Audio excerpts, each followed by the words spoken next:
আলাইকুম বন্ধুরা, আপনারা সবাই কেমন আছেন? আমরাও ভালো আছি। এই যে আজকে রান্না বসাইছি আজকে রান্না করবো মুরগি ভুনা। মুরগি রান্না করবো আলু দিয়া, আর ডিম রান্না করবো, আর পোলাও রান্না করবো। এই যে মুরগির জন্য দিয়ে দিচ্ছি গরম মশলা, পেঁয়াজ। এই যে দেখুন পেস্টটা দিচ্ছি। এই যে এখন আমরা আর কি রান্নাটা বসাইছি। আজকে আসলে রান্নাটা করতে করতে একটু দেরি হয়ে গেছে, গুছাই গেছে। এই যে দেখেন বন্ধুরা, এই যে আমার পেস্টটা যেরকম হয়ে গেছে। এখন আমি আদা বাটা দিব, আর আমি হলো এই যে একটা মশলার পেস্ট করে রাখছি, আমি পেস্টটা দিব। এখানে আছে জিরা, হলুদ, রসুন, ধনিয়া এগুলো দিয়ে দিছি। আর এই যে এখন দিব আদা বাটা। এই যে দিলাম আদা বাটা।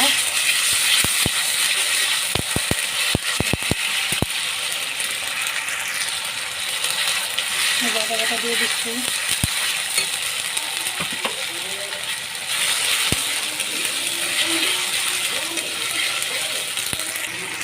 এই যে দেখুন আদাটা একটু কষায় নিই, তারপরে হলুদ মরিচটা দিন, তাহলে আবার গন্ধটা বলবো না, আবার গন্ধটা মনে হয় মুখে লাগে। এই যে মশলাটা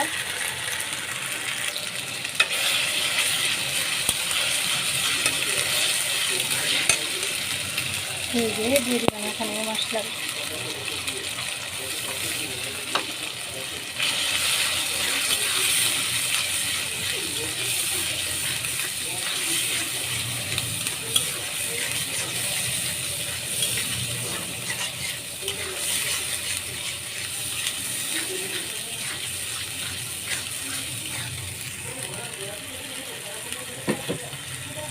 দিয়ে দিলাম মশলা।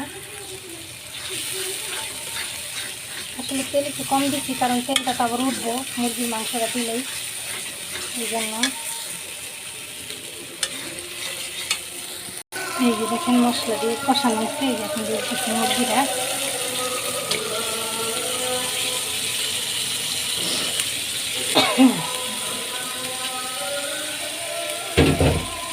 এই যে দেখেন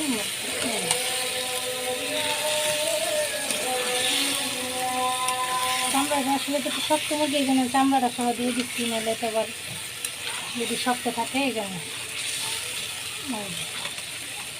এখন মুরগিটা কষানো হইলে তারপরে গরম পানি দিয়ে দেবো।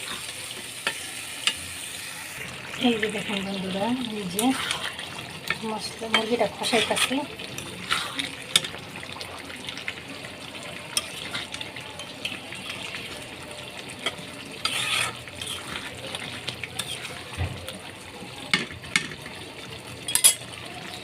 এই যে দেখেন, এই যে দেখুন মুরগির লাল লাল ঝোল। সাদা পোলাওটা খাওয়া হয়ে যায়, ঢেকে দিলাম। এখন আমি পোলাওটা বসাই দেবো। এই যে গরম পানি, এই যে দেখেন পোলাওটা বসাই দিচ্ছি। দিয়ে দিলাম গরম মশলা।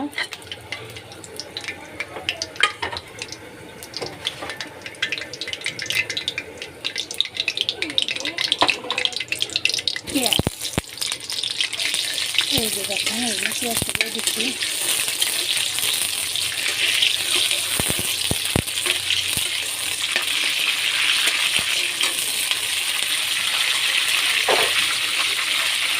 এই যে দেখেন আমার মাংসটা এই যে কষানো হতেছে। এই যে মাংসটা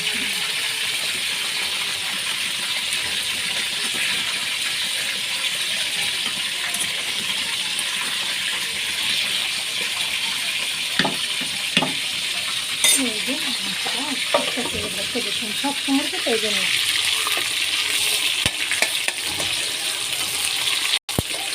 এই যে দেখুন বন্ধুরা,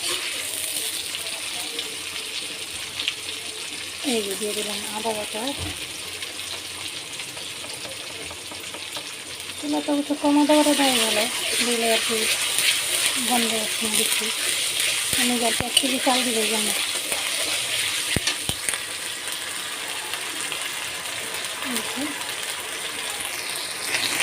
এই যে দেখুন এই যে পোলাওটা, এই যে আদাটা ভাজা ভাজা করতেছি। আদা বাটা এই যে দিয়ে দিলাম চাল।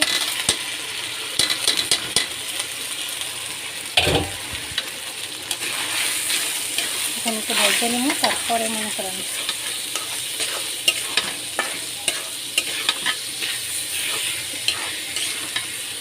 এই যে দেখেন দিচ্ছি লবণ, এই যে দিয়ে দিলাম কাঁচামরিচ, দেখে ভাজা ভাজা হইলে তারপরে মনে করেন পানিটা দিয়ে দিব।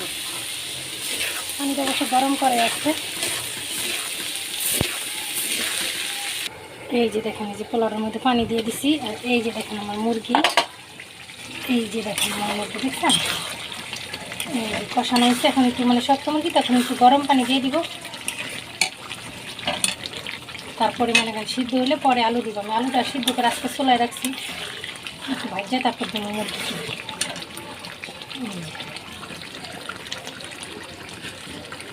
এই যে দেখেন দিয়ে দিলাম পানি, যে গরম পানি দিয়ে দিলাম।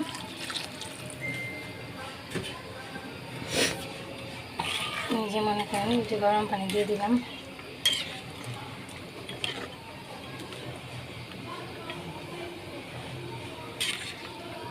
এই যে দেখেন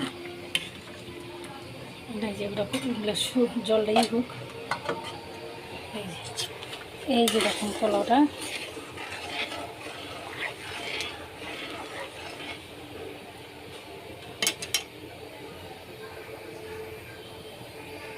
এই যে দেখেন বন্ধুরা, এই যে পোলাওটা যেরকম হয়ে গেছে। তারপরে এই যে দমে দিয়ে দিব।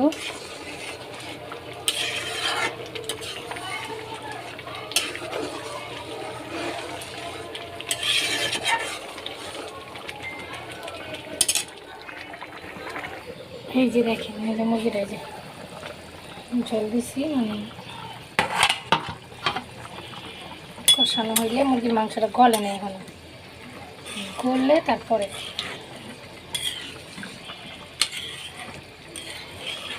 পানি বেশি দিছি, কারণ শক্ত মুরগি তো। এই যে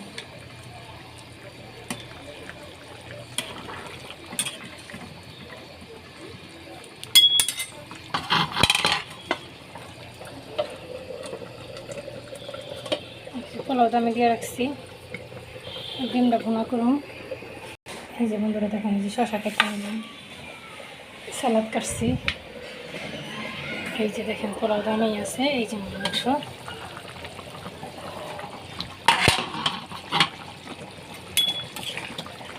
মাংসটা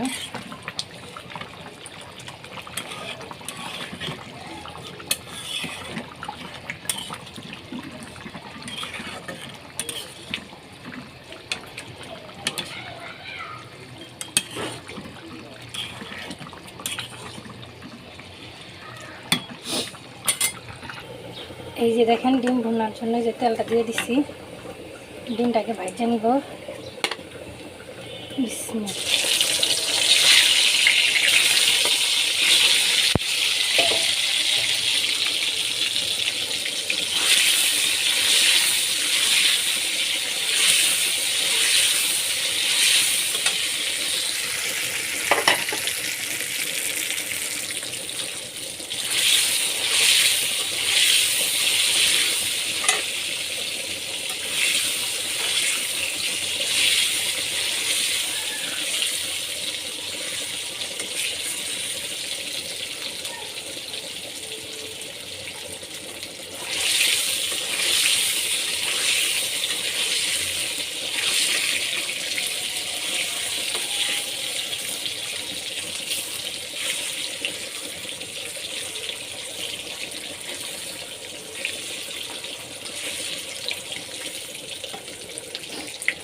দেখেন মাংসটা যেরকম হয়ে গেছে কষানো, একবারে কষায় তারপর আলুটা দিব, তারপর বেশি জল দিব না।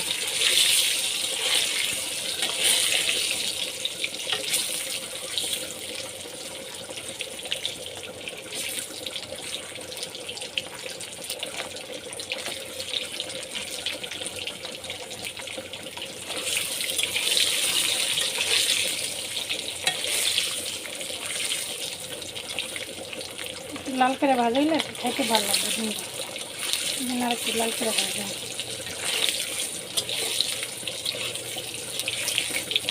আমার ডিম বোনা পোলাওটা খেতে খুবই ভালো লাগে, মানে আমার অনেক পছন্দ।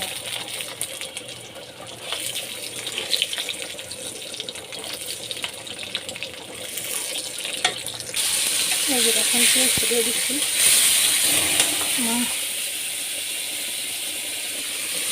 এই যে দেখুন চুলাটা একটু কমাই দিলাম।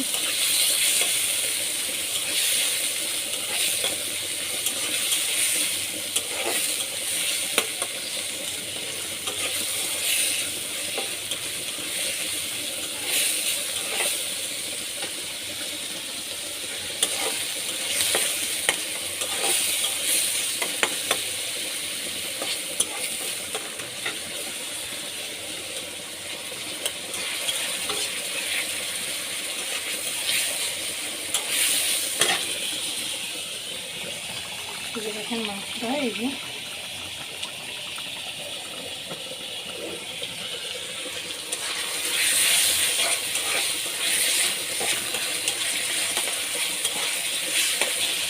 এই যে বন্ধুরা দেখেন ডিম বোনাটা হয়ে গেছে।